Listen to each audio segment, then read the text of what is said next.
Good evening. I'm Professor Yoram Eshet, head of the Chase Research Center for the Integration of Technology in the Open University here in Israel. I have the honor to present to you here today Professor Curtis Bonnk from Indiana University. For the last week, Professor Bonnk has been the guest of the Chase Research Center, and he was giving us a series of very interesting lectures on different topics of instructional technologies. And today, this is his concluding lecture, the last one. It will be on open source and open learning. And Professor Bonnk, the stage is yours. Hi, matey. Hey, are you going to join me in this quest for open source software or what, there, Yoram? Come on over here and join me in this quest here today. Let's sign you up as a pirate, a true pirate, in the full sense of the word. There we go, matey.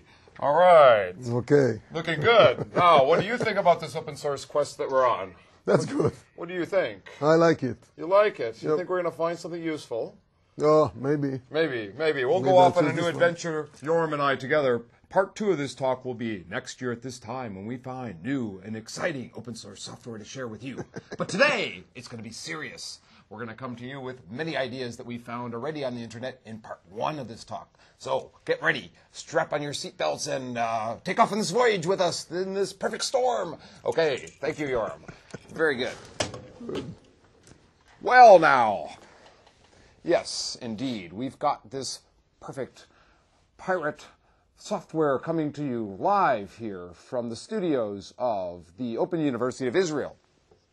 Now, let's get halfway serious and let's get the internet PowerPoints on, please. Thank you very much, everyone.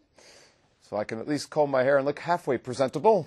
We're going to talk to you about, oops, did you mean to share that open source, open courseware, and the learning objects of tomorrow? So hopefully you'll learn something about the open source, open courseware movement. I've been studying this for about, a year and a half, and this is my newest exploration on this pirate journey. We're looking at what are all the tools that are simultaneously hitting us at one point in time. Moodle, Sakai, Wikipedia, Blogger, many tools, Skype, many tools are hitting us simultaneously. And what I feel has happened is we've flattened the world of learning. In the past, we used to use technology to enhance what we do, extend, transform. We would use technologies to share ideas with people in other cultures, other universities. We would get students to generate ideas. Today, we're getting technology to share what we do. And I'm going to go through sharing technology with you today. We're going to find new technologies for teams or individuals or communities to create, share ideas. So, first of all, polling question number 1.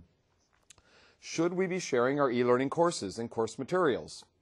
Here at the Open U of Israel, there's a movement, a belief in some sharing of contents. What about at your respective institution, organization, or university? Yes, no, maybe? Many people are too scared to share. Many people are far too scared to share their ideas.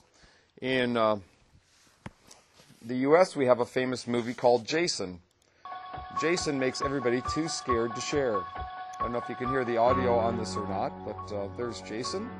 And you can get me back on screen here if you want, and I'll try and scare you all with my little mask, and maybe not. Okay. If you want to switch screens here for a second. Hi, everybody. Are you scared of sharing now or not? All right, back to our PowerPoints. Okay, let's go back to our PowerPoints. Why do people share what they're doing online? Why are they sharing? We polled, about 700 faculty 4 years ago about why they're sharing their contents. And most share because they think course sharing is important and they want personal growth. Others share because they want to market their course. Some want to have fun. But many people believe in sharing. There are 12,000 faculty members around the world sharing at a website called merlot.org, ideas from anthropology to zoology. In 1980, the technology for sharing were floppy disks, like this Tandy Radio Shack computer, or this Commodore 64 computer. Data insufficient. Now we've got 50 years ago, if we look at this screen, the technologies for sharing back then, hi-fi, We had record players, we had film strips. The technologies are constantly changing for sharing our ideas. In this book, I'm going to put on the document camera here, if you want to screen over to the document camera. The book, The World is Flat by Thomas Friedman, is a brief history of the 21st century. In this particular book, Thomas Friedman points out the social, political, and economic trends around the world that have flattened the world. I believe, if we pan back over to our, and by the way, if you want to get this book, it's available through Amazon, Friar Strauss and Gurix, if I'm pronouncing it right, but top selling book in the U.S. right now. If we pan back over to our slides, he talks about 10 forces that have flattened the world.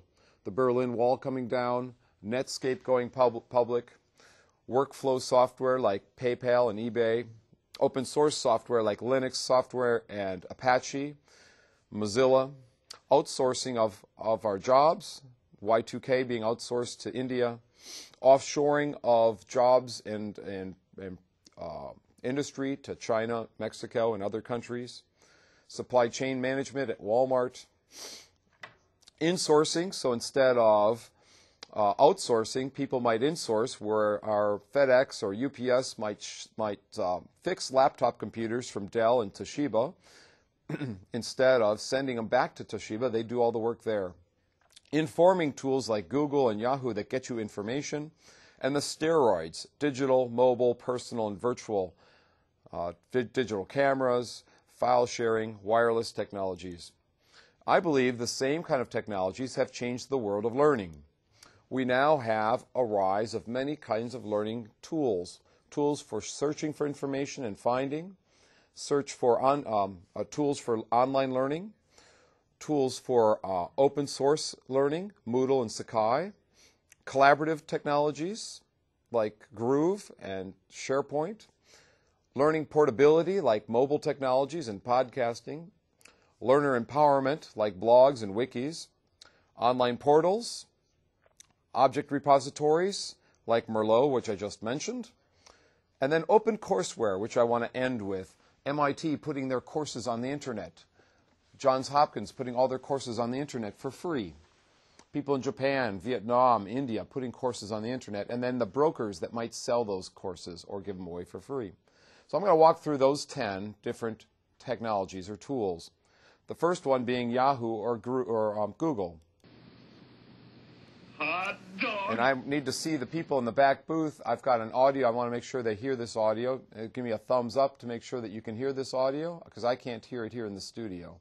So, okay. The audio's done, by the way. I just want to make sure that you heard the audio.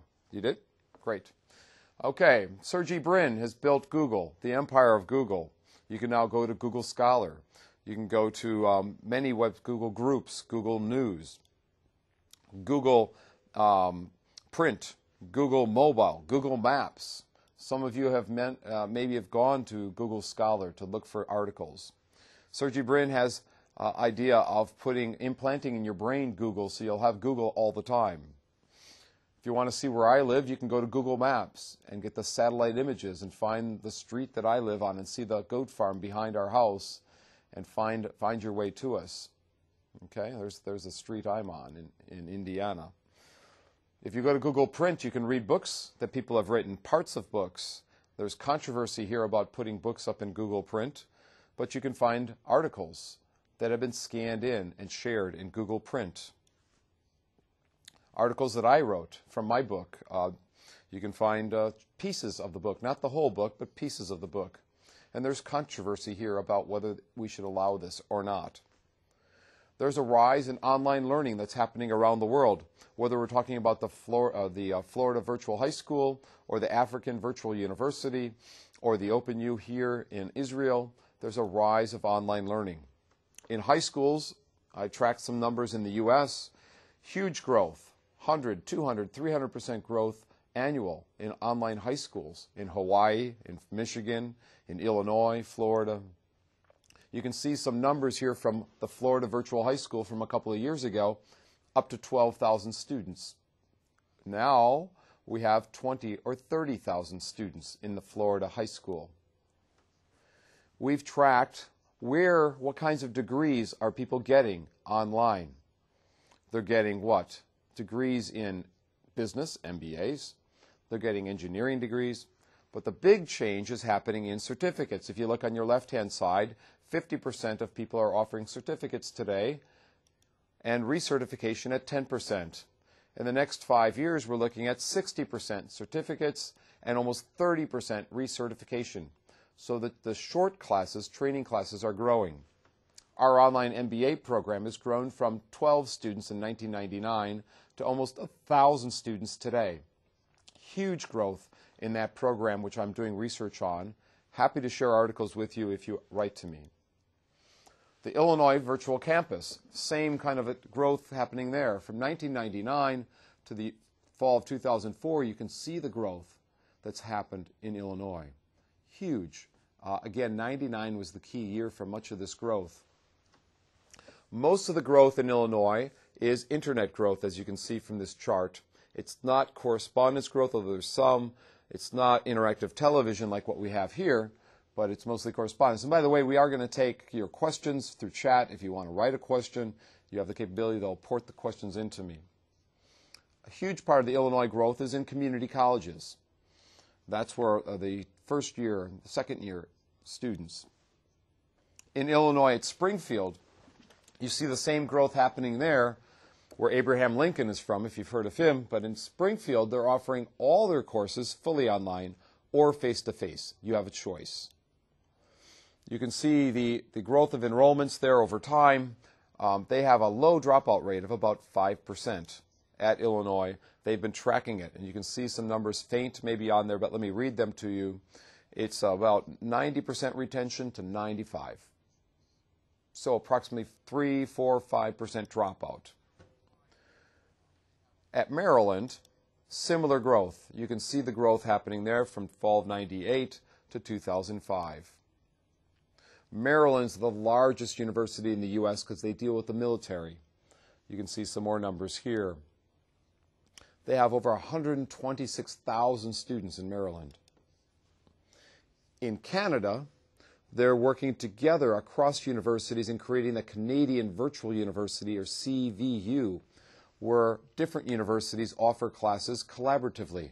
So they all work together to offer different degree programs that they offer through the Canadian Virtual University.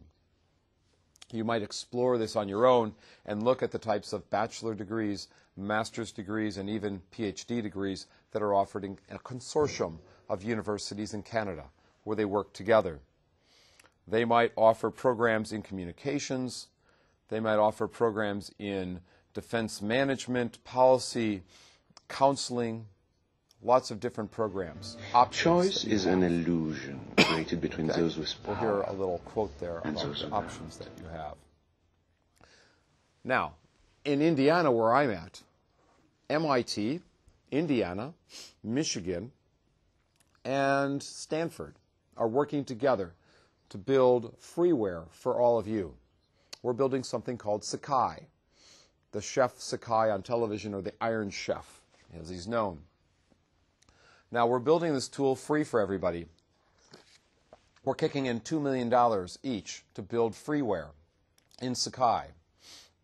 Now, there's already freeware that you're using. Many of you might have a Linux operating system instead of using Windows operating system. Many of you might be using PHP to code your software, free software. Many of you might be using Apache servers. Again, free software. Well, Steven Weber is the author of a book called The Success of Open Source. And if you read some interviews from Steven Weber, he says he didn't expect this to happen so fast, this movement. And so he studied this movement. And he found that he started asking why a large number of programmers would volunteer time without getting any financial benefit. He said, you know, if you're going to try to scale these systems, he said, what's going on here? Why aren't they getting any payback?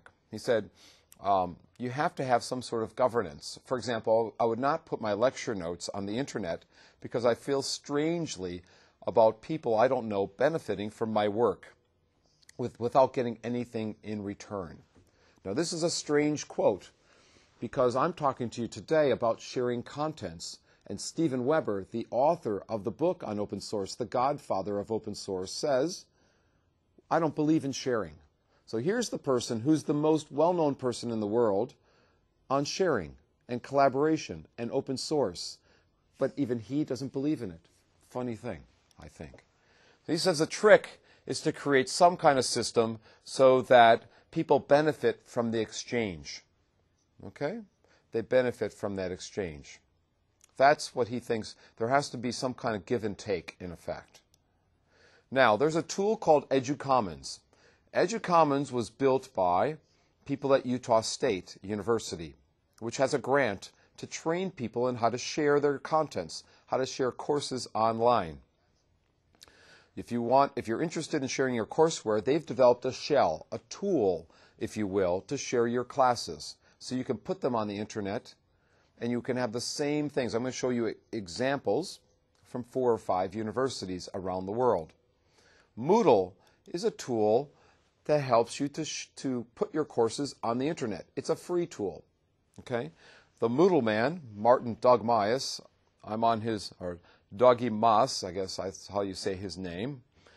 I'm on his dissertation committee, and I don't think he'll finish because he's so busy doing this kind of work. He's developed something called Moodle. Oh! Holy cow! Now, in Moodle, you have a community. The community in Moodle was 50,000 people 2 years ago. The Moodle community lets you put pictures up of who's in the Moodle community. There are now 60, 70,000 people in Moodle. You can see some of the people in Moodle. They have Yoda's in Moodle, Braveheart.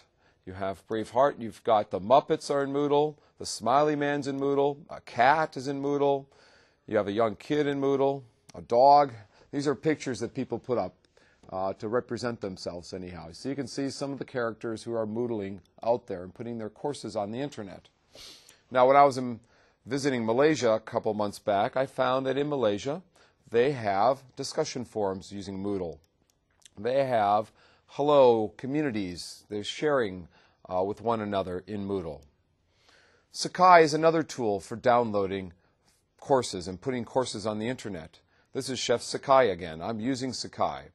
Sakai has discussion forums, chat rooms, email. It has wikis, blogs, syllabus sharing, scheduling. It has everything there for you, just like WebCT and Blackboard and Opus or whatever tools you happen to be using here in Israel or around the world. But the difference is that Sakai is free. You can download, go to sakaiproject.org and download this for free and sell it, repurpose it, and use it in your own classes. I'm using it in my classes right now. Here's a couple screenshots of my classes. You can take the contents from one class and share it in another. I mentioned Sakai has partners, MIT, Stanford, Michigan, and Indiana. We're not just building course management systems. We're building assessment tools. I'll pause for a second. We're also building testing tools, portfolio tools, other kinds of systems, concept map tools, sharing these, freeware. So you might want to take a look at that. Some of the partners are listed here. I'm going to skip over some of these things for the sake of time. NiceNet is a third tool you can use for free. NiceNet is nice. Go to nicenet.org and you can have a class up in a few minutes. About 100, 200 people have used it in the last 10 minutes. I just got some data here. 4,000 people have used it in the last 24 hours. In NiceNet, you can have a course schedule, discussion, link sharing, so forth and so on. It's not that rich. No graphic images really. Like you can have some. But all my classes in the past 10 years that I've used NiceNet are still available to me. So I've had different classes that I've created over the past for teacher training, for supplementing my classes, and I can go to NiceNet and call them up. And students can easily go into NiceNet and use it. No software to download in NiceNet, unlike Sakai or Moodle. The fourth force, say that fast 3 times, the fourth force that has changed the world of learning are collaborative tools. Groove and SharePoint and Breeze and Interwise, which you're using here in Israel. This is a picture of SharePoint that I got in Dublin, Ireland at Intel last year. You can have discussion, email, video conferencing, all sorts of things in SharePoint, which is built into Windows XP. If you're using Windows XP, you have SharePoint somewhere there that you can do collaboration, document sharing, and so forth. And you can have discussions, meetings, agenda. In Groove, you can have file exchanging. You can have mind mapping tools, sketch pads, web browser. Oh, groovy, baby. Groovy, yeah, groovy. You can have project management. You can have, in Groove, you can have an active workspace for sharing within your project teams. You can have a file sharing, meeting agenda. You can have your calendar tool. You can have your announcements, just like in other tools like WebCT or Blackboard or Opus. You can have document reviews that they go through for collaboration, review process, professional workspaces. You can have listings of people who are using Groove, as well as a listing of documents that are available for this group to look at. There are many online tools that are available. This tool here is called Smart Groups. This is a free tool on the internet, Smart Groups. You might take a look at how to share files, how to invite people in for the group, how to share pictures, how to create events. Some of you may have used MSN Groups. The same thing is there in MSN Groups. I'm a little concerned about file size in MSN Groups. So you might take a look at that. You have to buy extra space if you want larger spaces. The one that tends to be used a lot is Yahoo Groups. Yahoo bought this Groups tool about 4 or 5 years ago. I had been using it previously. It had another name before this. I'm blanking on what that was, but we're doing groups with high school kids, secondary kids, and middle school. We're doing groups online, and my college kids were as well. Google has used this and bought this tool out now. There's some places you don't want to take your people to in Yahoo Groups. Google has online groups, Google Groups. Don't say that fast to me. Google Groups, Google Groups, Google Groups. Okay, same kind of thing. What Google has also done is provided Google Talk, just like Skype, so you can have a free phone on the internet. So you can talk to someone in China like what I'm doing here in this second window. I'm talking to Vera in China, who I presented to a 1.5 years ago. Since then, I give her advice on all her papers, and she calls me up in Skype, and we have a free phone conference. Open source, open courseware, and the learning objects of tomorrow is today's talk. And I don't know if we have any questions that have come in so far, but I'm happy to field questions. If people have posted anything, feel free to bring me a note card at this point. Google Talk. Google Talk. Here's a slide shot from Google Talk. Skype is very similar. Many people use Skype instead of cell phones. We can also have video conferencing and video streaming in our computer labs, and have a chat discussion with video, like this particular computer lab in Singapore. In China, last year, they sent 304 billion mobile messages.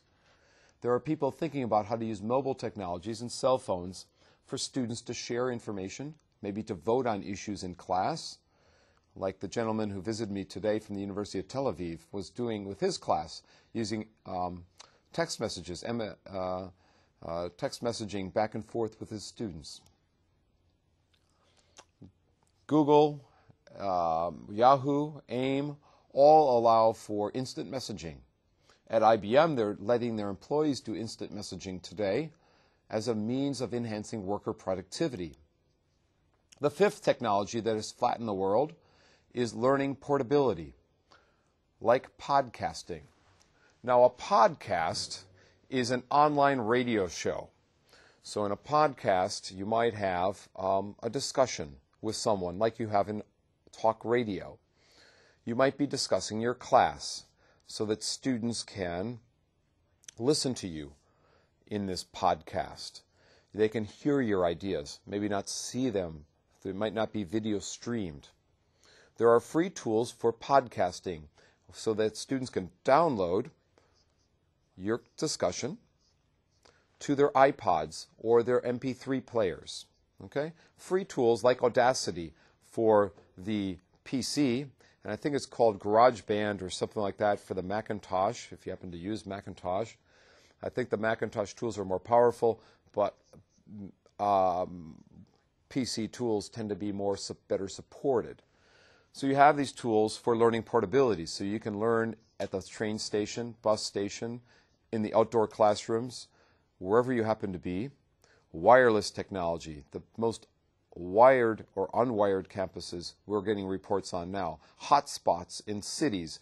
Tampere in Finland, the whole city is electrified, all the hotspots. You hear about Thailand. The government's trying to create access for their people. So students can be outside, walking across the bridge, and connecting with their class in wireless and mobile technologies. Here we've got a tool called Talking Street, which tells you the streets you're in New York City, for instance. You can hear Sigourney Weaver, the famous movie actress from the movie Aliens, walk you through the alien streets of New York City. And you can hear her on your Palm Pilot or your cell phone describe the buildings, give you historical information, give you maps, and walk you through. Now what's going to happen in education is we're going to have the same technologies downloaded to our handheld devices to learn. Podcasting, I mentioned earlier.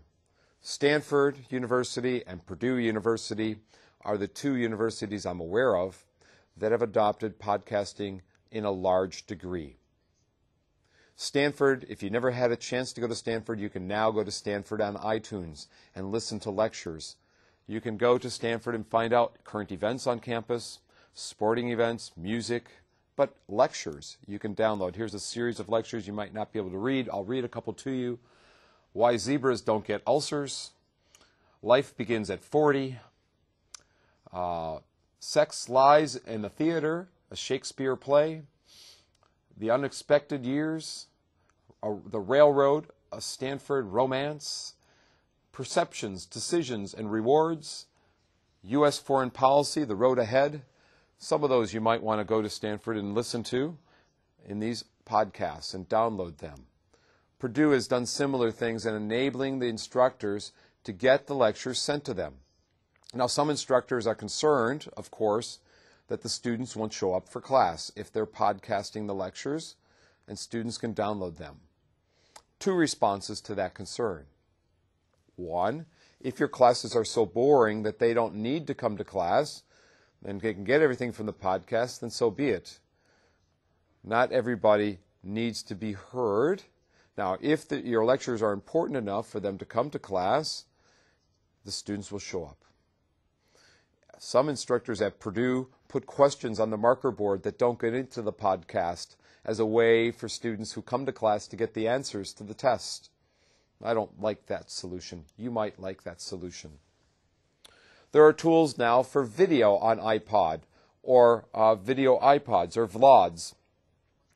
Or there's actually a video iPod market now, and I have my iPod with me, in fact.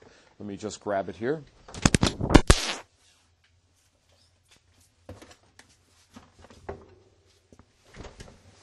And of course, I've just messed up my microphone by walking away, but I think I can redo my microphone. I have my iPod, which has a 60 gigabyte on here, which enables me to put music on here and videos and audiobooks and so forth. And I can listen to things in my car. I can listen to things wherever I happen to be. So this is a useful tool that's available to everybody today, an iPod. And your students will have some kind of audio device. It might not be an iPod. It might be a Nano or something else, or an MP3 player or something of that type. Okay. Now, you also have technologies like the iPod shown there on the right, cell phones, laptops, all sorts of technologies that universities in the U.S. are giving away to students as a way to attract them into their campuses. The sixth technology are learner empowerment technologies, like blogs and wikis. Students might create a blog for their class, or a blog is a reflection log or diary. A wiki is a technology where students collaboratively build a text document, like an encyclopedia, a glossary, a dictionary. I'll come back to these issues.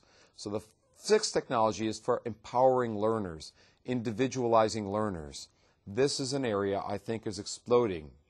If I was the Open U of Israel, my advice to them might be, think about options you provide to students to empower them or individualize their learning. Think about the technologies that let students learn according to their own preferences. Now, Jimmy Wales dropped out of Indiana University before getting his PhD in finance. He also dropped out of Alabama University, I believe. Well, anyways, I heard he didn't finish. He started a company called Wikipedia. Wikipedia is a community-built encyclopedia that most people said would never work. Now it's available in Dutch, in French, in Hebrew, in English, naturally, in Spanish, and so forth, Polish, Portuguese. You can now go to Wikipedia and get definitions of words like e-learning, podcasting, wikis. Look them up. There are 2 million or more documents in Wikipedia, built by thousands of people in over 100 languages. You have definitions of e-learning, blended learning. At a conference I was at, we defined blended learning, put it in Wikipedia, and now others can edit our definition. It's a community built. They now have wikibooks to go with the online encyclopedia, naturally. So the students can create a book, like the World is Flat book, on their own. Instead of reading Thomas Friedman, you can have students write their own books. My students at Indiana are working with students from Houston, with Dr. Mimi Lee's class at the University of Houston. And our classes are working together to create a wiki book. Fascinating idea to create a book together as a class. And so her students are writing part of it. My students are writing part of it. We meet online in video conferencing and so forth. Fascinating idea. And I finally can see myself on camera, so I'm going to comb my hair one more time, although it's all backwards. Okay, let's go back to the slides. Wikis. Wikis test people's research skills now. Wiki books are available on topics like United Nations, fighting games, simulations, castles of the winds, life situations, ancient civilizations, the solar system, blended learning and K-12 education, and then there are different chapters that are available within this wiki book. Physics for high school students, students in the high school writing the physics book. Instead of reading a physics book, they're writing it. There's also concept mapping or mind mapping software, like this tool called Free Mind, freeing your mind. Tools like the visual understanding environment. I know that's a long word. Visual understanding environment. Maybe I'll try and write this on here. Visual understanding.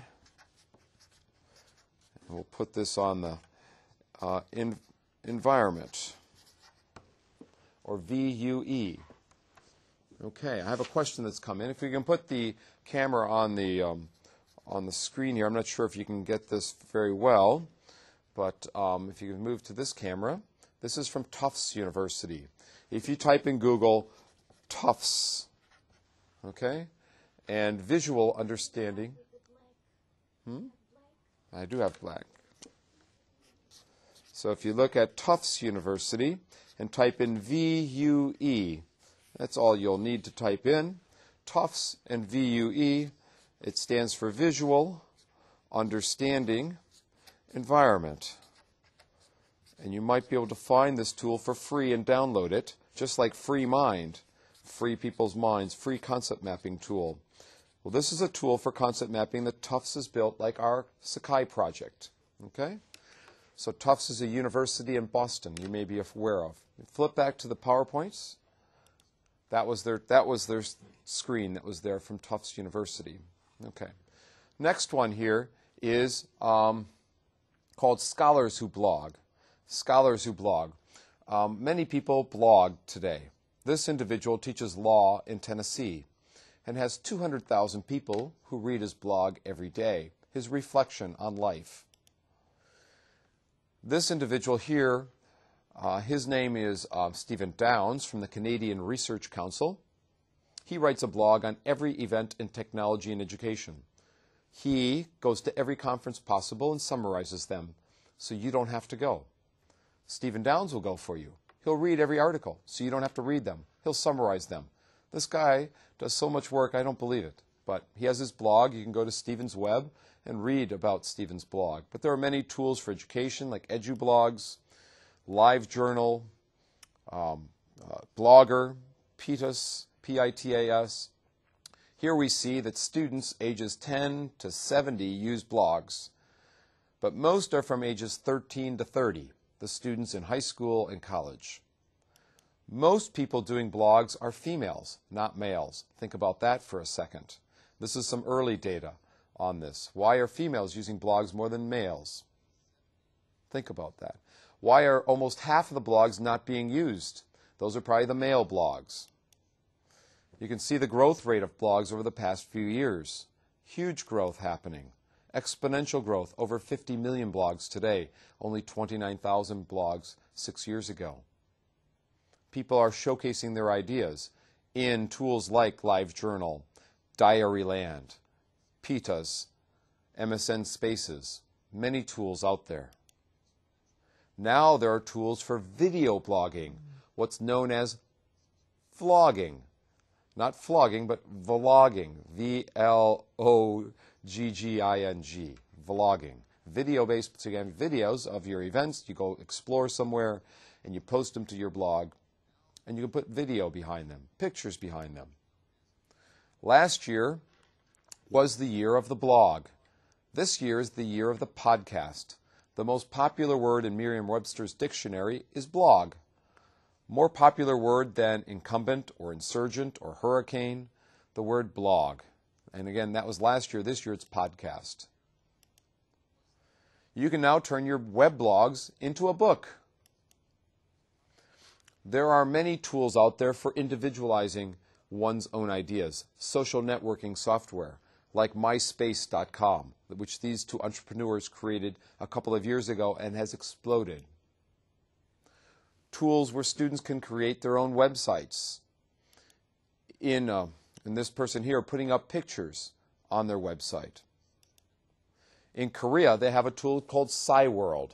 Every kid in Korea has a blog, a website, a resource, a repository of documents and photos that's in their SciWorld.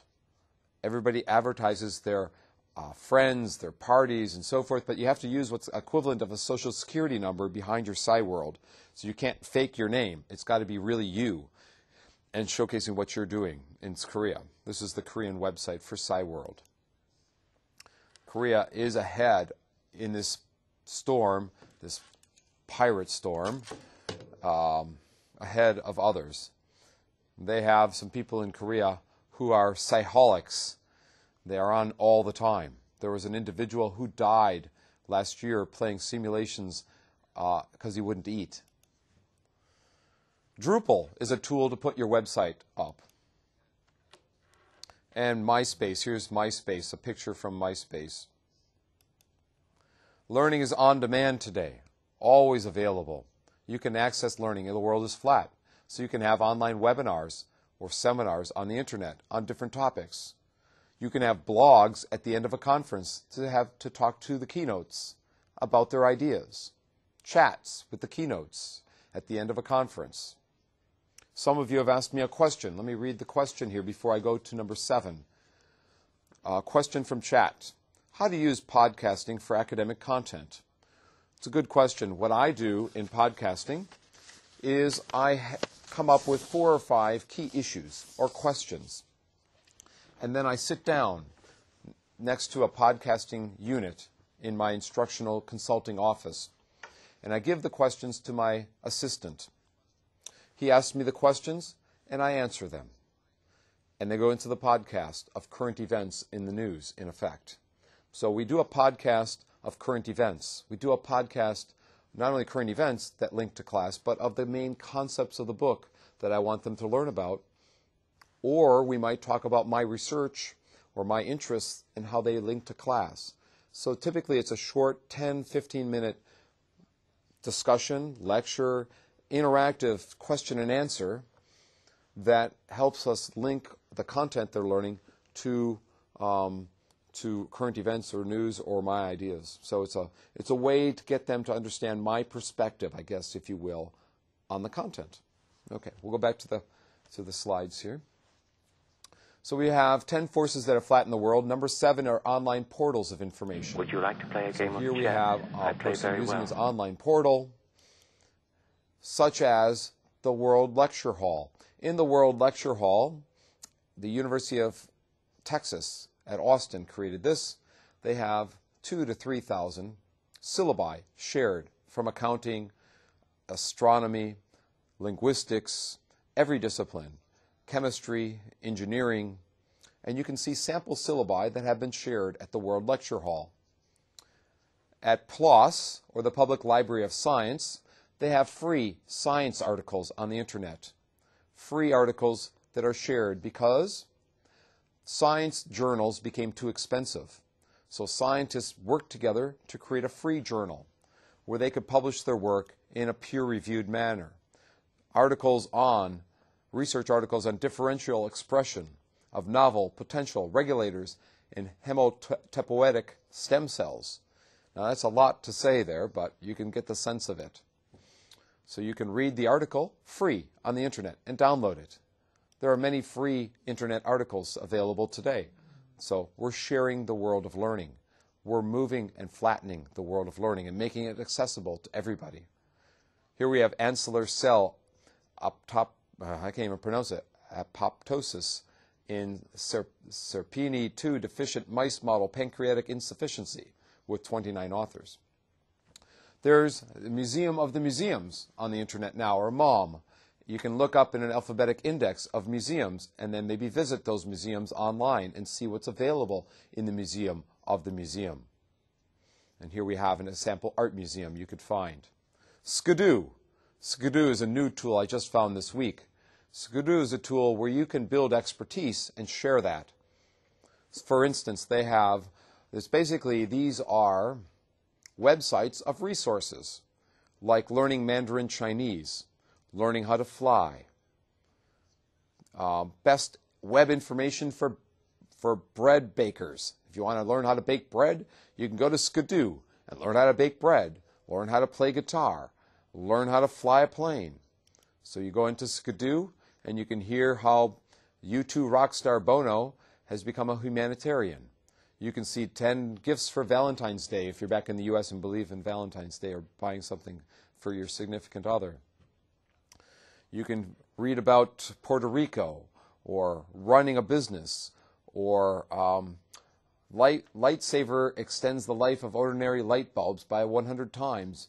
You can go to their Skidoo site and learn how to make wine, how to grow fruit in an orchard, how to create a green home, food trends, genealogy. And here's a person Rajesh has his Skidoo site, which advises people on how to start a business. So you can go and find out what he says, the links that he's put in Skidoo, and explore those links. You can then create your own Skidoo site and apply to become a lens master. A lens master is someone who provides a lens on life, a Skidoo lens. More sites for sharing and individualizing learning, like the Stanford Encyclopedia of Philosophy. Here, Stanford has created an online encyclopedia, free to the world, for philosophy. You can explore that. This professor at Penn State created a website for anatomy. You can see his website and look at the muscular system. And students around the world are now learning anatomy at his website that he built for one class for 200 students. And it's now being used by nearly 300,000 students around the world to learn about the muscular system.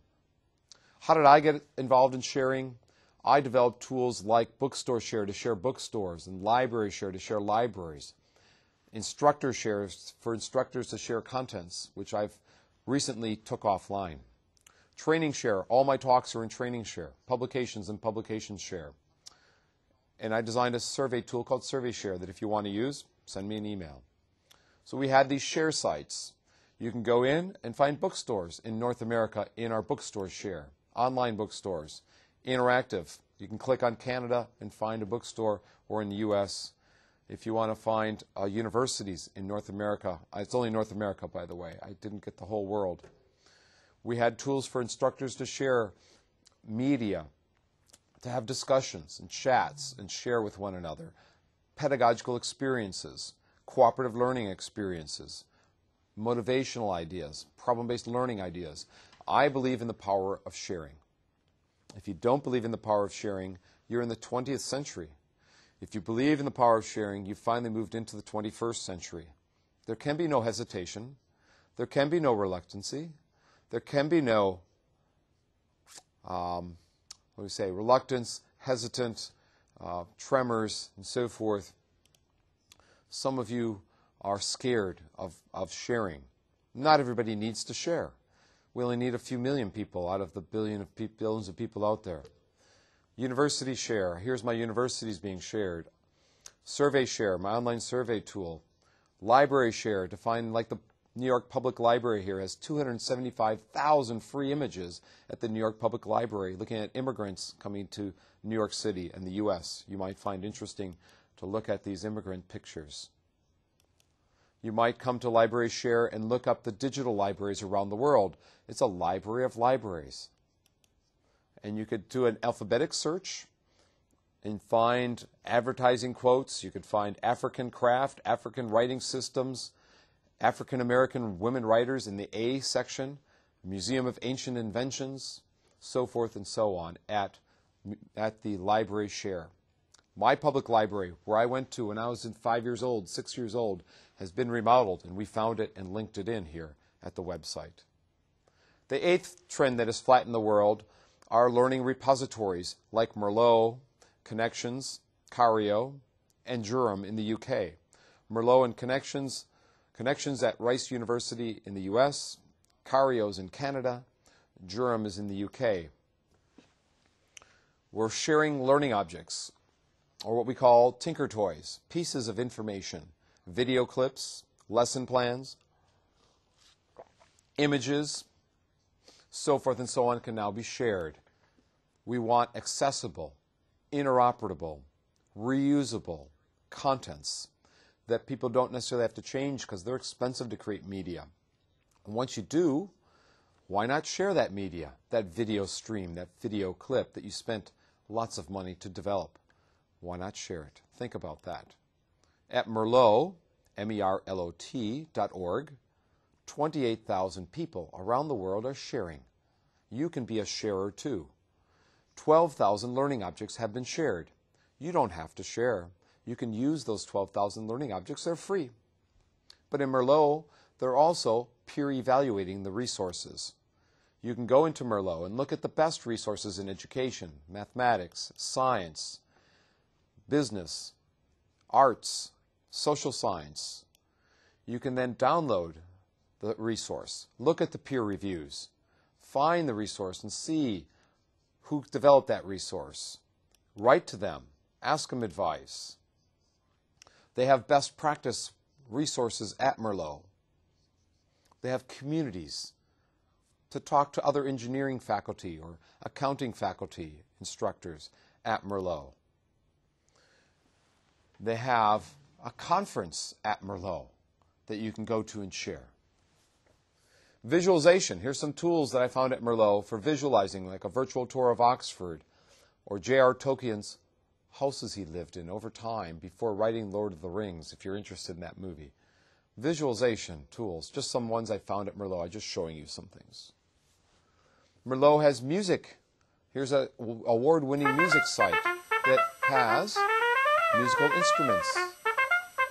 You can listen to them and hear how old instruments sound compared to new instruments. You can listen to people singing. Okay? You can listen to her sing different notes. Okay. You can listen to brass instruments, the acoustics behind them. You can listen to different instruments and over time, and again, how they sound. Playing different music. You watch wave patterns and compare them to the instrument that's being played. Fascinating website here for music. Think about how you might use some of these. Free. And again, Merlot has some peer-evaluated resources. In Merlot, you have students sharing, faculty, staff, administrators. 14,000 faculties. Okay? We have administrators. You have so much materials. These are recent numbers I got from the Merlot director. 12,274 materials are shared. 1,800 people have shared, 28,000 people are members using. So about 26,000 people go in to use, and about 2,000 people actually share. You don't have to share. You can be one of the 26,000 people who use. You can see how many materials have been peer-evaluated or have assignments. How many of the materials have assignments built into the material? So you not only can use the material, you can get an assignment to use. Here is their newsletter as a sample newsletter called Grapevine. You can go to the Merlot Grapevine. Merlot's the wine, the newsletter's Grapevine. Makes sense, okay. You can see the editor's best stuff, the best stuff at Merlot in biology, business, history, psychology, statistics, teacher education, languages, music, teaching with technology, information technology, so forth. All best practice stuff. You can get their conference information and attend the International Merlot Conference that was recently held in Tennessee, but I don't know where next year it will be. Every summer they have this in July or August. You can go to CARIO. CARIO is developed in Canada. CARIO stands for, and we have more questions coming in, I hope. Yes, indeed. CARIO stands for Campus Alberta Repository of Educational Objects. Now, CARIO's lacking funding, unlike Merlot, which has a funding model where the institutions can pay. They don't have to pay. It's free. But there's interesting stuff at CARIO. They have discussions behind the learning objects, so you can discuss them.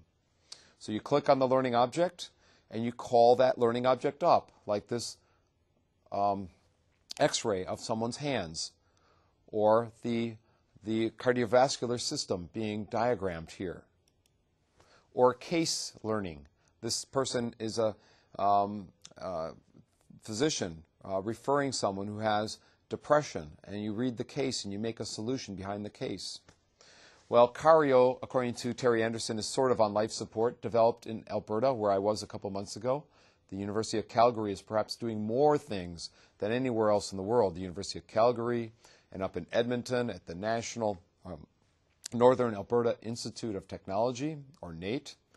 Lots going on in Canada, in particular in Alberta, Canada.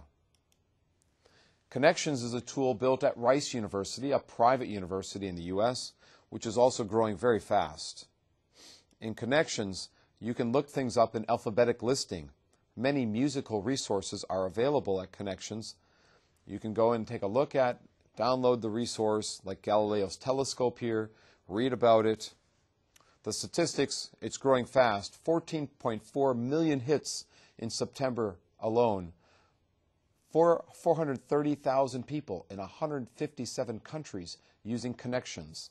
Now it's misspelled with an X on it, X-I-O-N-S.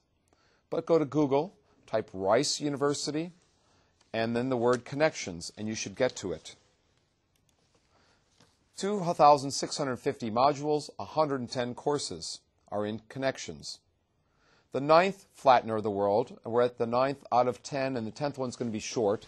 This 9th one is the most important. We probably have about 10 minutes, 15 minutes left if you're interested in the fact of how much time do we have here. Question that has come in on the Bunk chat line. What are the language capabilities of programs like Sakai and others? My interest, of course, is in Hebrew. My question number 2 is, what is the business model behind sharing? I'll answer the business model question first. Moodle is a free tool for education, But if you franchise Moodle and sell it, I think you pay a fee back to Martin, who's built the tool, but you'll have to ask him. So his business model is free in education, paid in business. Okay?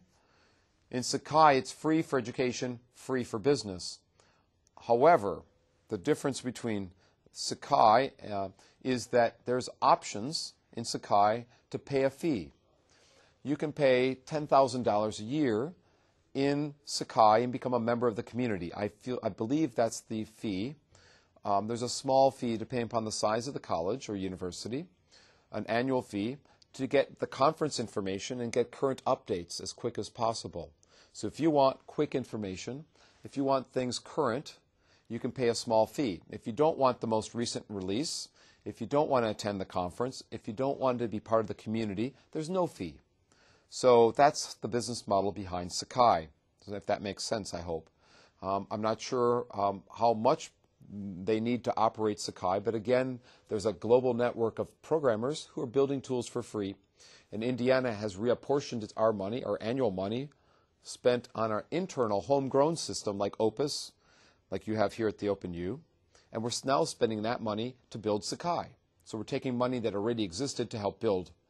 And Stanford and us are building testing tools and portfolio and other tools. Now, your first question, what languages are tools like Sakai available in? I would recommend you go to sakaiproject.org and click on Webmaster and ask that question, because I don't believe it's available in Hebrew, but I could be wrong, and I don't want to be wrong. The second option that you have is to read the website and find the About Sakai and see what other languages it supports. The third option is to write me an email. If you want to write me an email, go to cjbonk@indiana.edu. And I will forward this to Brad Wheeler, who is in charge at Indiana of building Sakai. If you want to write directly to Brad, it is bwheeler@indiana.edu. And he will quickly get you an answer because he's been involved on the front end of building the tool. Brad's a brilliant man, but one of us can get you an answer about the Hebrew. Brad just became in charge of all technology at Indiana University. If we flip back to the slides, so we've got open courseware. Now, the open courseware movement started in about 2001, 2002 with people like, we're still getting this for having such a bleak outlook on pirates, you're well on your way to becoming over and over. I'm sorry, I didn't mean to have pirate music playing on end. But we do have our sword with us today, mateys. And we do have our bandana to wear and so forth. So we'll go back to being a pirate. Now, in the old days, freeware, sharing software would be deemed to be a pirate. Okay? Now, you might want to be a pirate today. Being a pirate today is a good thing. We're sharing ideas. We have to believe in this power of sharing. Now, there's Open Courseware Initiative developed at MIT a couple of years ago by the president of MIT. The president of MIT has decided we're going to do this Open Courseware Initiative in a big way. And if this music continues to play, what we can do, and I keep hearing this music over and over, what we can do is just hit the escape, and that should stop the music from playing. Okay. Sorry about the music in the background there, but hopefully it stops. There we go. So, sorry about that music playing over and over, but now you're official pirates, all of you out there. Okay, now, MIT has the Open Courseware Initiative. You can go to MIT and take every course that's available there at MIT. The Minister of Information in Pakistan came to a conference I was at and said, this is great. Students can go to MIT and get the syllabus, the calendar, the assignments, and so forth free over the internet, lab material. You can get, at MIT, you can get engineering courses, architecture courses, and so forth and so on. Different kinds of classes online, free to the world. Lecture notes, free, but there's no instructor behind it. Okay? It's called the MIT Open Courseware Initiative. They also have something called the Open Knowledge Initiative, and I'll let you read at the MIT site about the Open Knowledge Initiative.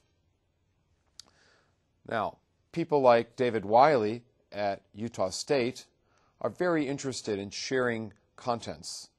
He's building ways or mechanisms for us to share online. So there are new trends here for sharing that Utah State, Tufts, Johns Hopkins, and others are building. The first thing you should know, according to David Wiley, and David is a good contact in this field. Type in David Wiley in Utah State. He's the expert of all experts in this open source movement, learning object movement. He's the most brilliant person out there doing the most on this. So, and I'm still getting this pirate music in the background for some strange reason. I don't understand. I'm hearing pirates. Okay. The first thing you should know is that there are many schools, many more schools than just MIT doing open courseware now, including Johns Hopkins, Tufts, Utah State, and the Foothill College in California. I'm just going to click here for a second and see if this goes. For instance, there are universities in South America, China, Japan, France, Utah, 45 universities around the world sharing contents. The message that should be getting out, the music is gone now. It's gone. The message that should probably get out also, not only is this movement worldwide and gaining momentum, but it's become part of an international strategy to obtain equitable education around the world. So Carnegie Mellon, Japan, and the music has come back. Kyoto University, Osato University, Waseda University, all sharing contents. They're sharing contents around the world. And so we've got syllabus being shared. We've got lecture notes being shared, assignments being shared, schedules being shared in public health, immunology, various content areas. You can get video clips, audio clips, but there's no instructor there. So the Minister of Information in Pakistan says, this is great. My students can access MIT courses and learn from MIT. Okay? But the only thing is there's no instructor behind here. So keep that in mind.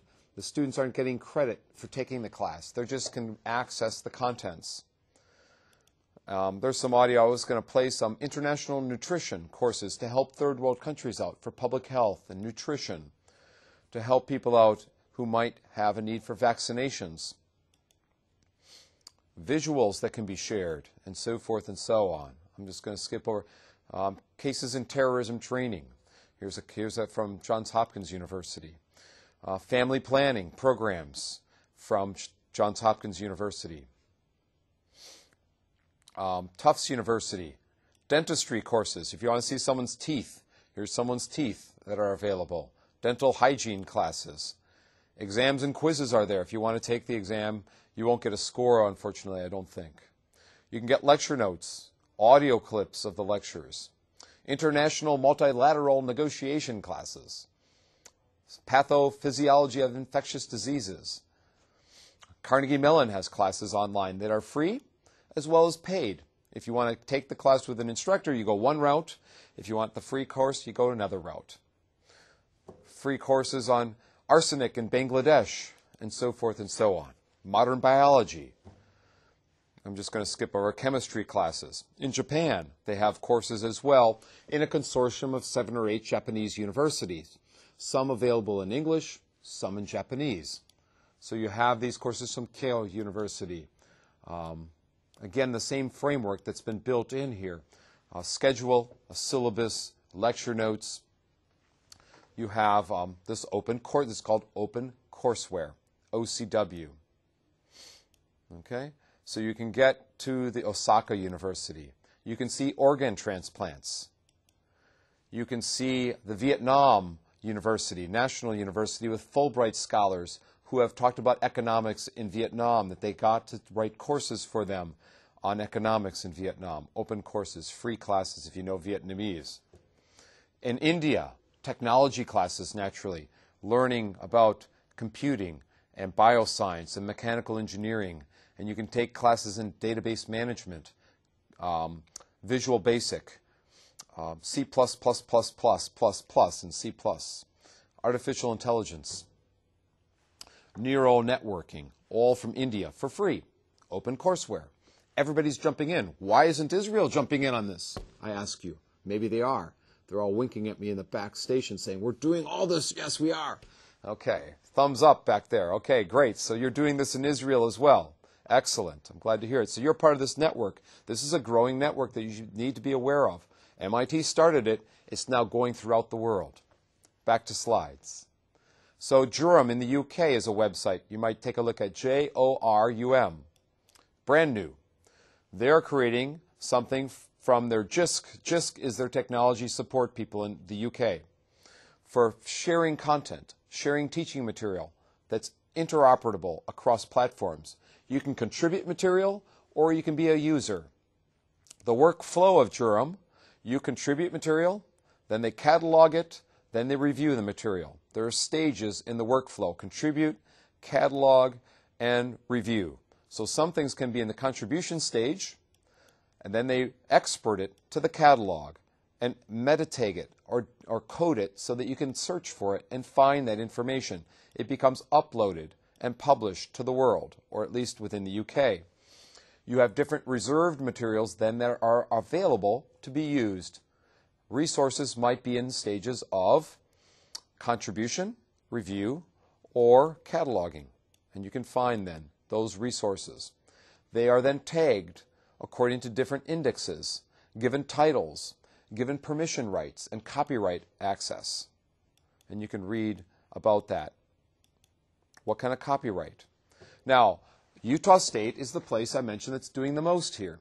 Utah State is developing tools to share contents in biology, anthropology, all soil science, agriculture, biochemical engineering, you name it, they've got resources available for sharing lecture notes, syllabi. Here's some PDFs of one's lecture notes. Here are assignments in PDFs.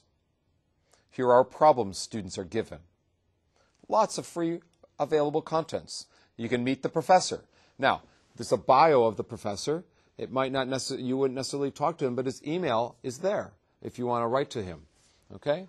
So you can get and write to Ron Sims and talk to him about the soil science courses. His Vita, his homepage, you'll find his email off of his Vita. You can get the course description, the objectives, the goals, the videos. There are actual videos behind this class that I don't have time to show you here today. Irrigation systems, probably very important here in Israel. Irrigation systems. So John Dellin at Utah State says, if you think about tangible, practical, human value, some of the courses could have on third world countries, it's very exciting. Very exciting to be part of this movement. Shelley Henson has developed cards. Here's some cards I'm going to put on the document camera for you. They've developed cards that you can use and share with one another. And on the back of these cards, it explains why would someone want to share. Some of you might ask, why do you want to share your contents? Well, on these cards it says you might want to showcase best practices. You might want to increase your reputation as a university. Maybe we'll just put one here and let you zoom in on the one. Okay? So why would you want to do this? You might want to embrace the values of innovation and collaboration. You might want to make your work a pillar for others to stand upon. You might want to leave a legacy when you retire. You might want to advance your institutional mission, make lifelong learning part of your university. All sorts of reasons to do this. Co-market your resources. Enhance faculty recruitment. Maybe it's a recruitment tool. Maybe you might want to show students what's in the course before they enroll in the class. Maybe you might want to maintain relations with students who have graduated or alumni students. So there's many ways that you want to use these. And so these cards, if you flip back maybe to me here, these cards are available from Utah State right to David Wiley. If you flip back to the PowerPoints, thank you. So we've got these cards from CAUSAL. Now, CAUSAL stands for Center for Open and Sustainable Learning. CAUSAL. CAUSAL has T-shirts. The Hewlett Foundation has funded this project in the U.S. The Hewlett-Packard Foundation, I guess that would be. So they have cards these different cards, and they have player cards. All the players at Utah State have their own cards. Like Shelley Hensman is the persuader. She'll persuade you why to do shareable content. David Wiley is the opener. He'll open new doors for you. They have Captain Connector and the Maverick and so forth. Now, China has a project called CORE, China Open Resource and Education. In Beijing Normal and Tsinghua, they're putting classes on the internet from MIT, free to the world. They're translating MIT classes and making them available. You could translate MIT classes into Hebrew and make those courses available here in Israel for people who don't speak English, for instance. Now, the CORE project has put a couple dozen courses on the internet for free. You can go to CORE and find out about this. In Taiwan, they have another project translating MIT courses to traditional Chinese and simplified Chinese, both. Lucifer Chow, the chairman and janitor of OOPS, shouldn't say US there, it should be OOPS, the open source, open courseware prototype system, or OOPS, was developed by Lucifer Chow. Lucifer translated Lord of the Rings and parts of Star Wars to Chinese and made a lot of money. He's invested that money as a young person. He was 26 when he made his million. And he's created a foundation, a sharing foundation, half of the money, and a volunteer network to share MIT courses. So here we have MIT courses in the OOPS project in Chinese. And this is the OOPS volunteer network that's there. There's the volunteers at OOPS. They have engineering courses in OOPS. If you can't read Chinese, I'm just going to skip over. Now, they go through level 1 or level 2 of translation. At level 1, it's just the text. At level 2, it's the video and the text. So they go through different levels. They have 857 translators who have adopted 1,000 classes. 320 are nearly done. Collective minds, he says, is better than a single genius translator. Most of the money is being spent on translation, most of the time anyhow.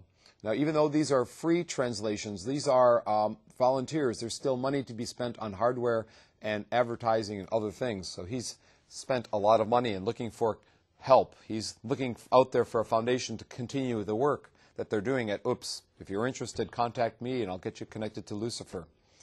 Very interesting man. They have people from Hong Kong and mainland China and US and UK translating into Chinese.